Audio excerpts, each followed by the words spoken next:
বিয়ে দেওয়ার আগে সবাই একটা কথা জিজ্ঞেস করে, ছেলের সাথে মেয়ের কুণ্ডলি মিলেছে কিনা, ছেলে কত ইনকাম করে, ছেলের সাথে মেয়েকে দেখতে ভালো লাগছে কিনা।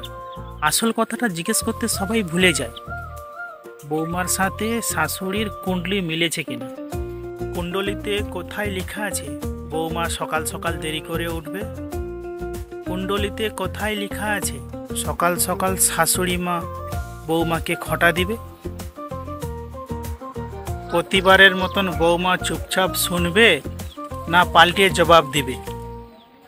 ছেলে তো যেখানেই থাকুক অ্যাডজাস্ট করে নেবে। শাশুড়ি মা বৌমাকে নিজের মেয়ে হিসাবে দেখবে না কাজের ঝি হিসাবে?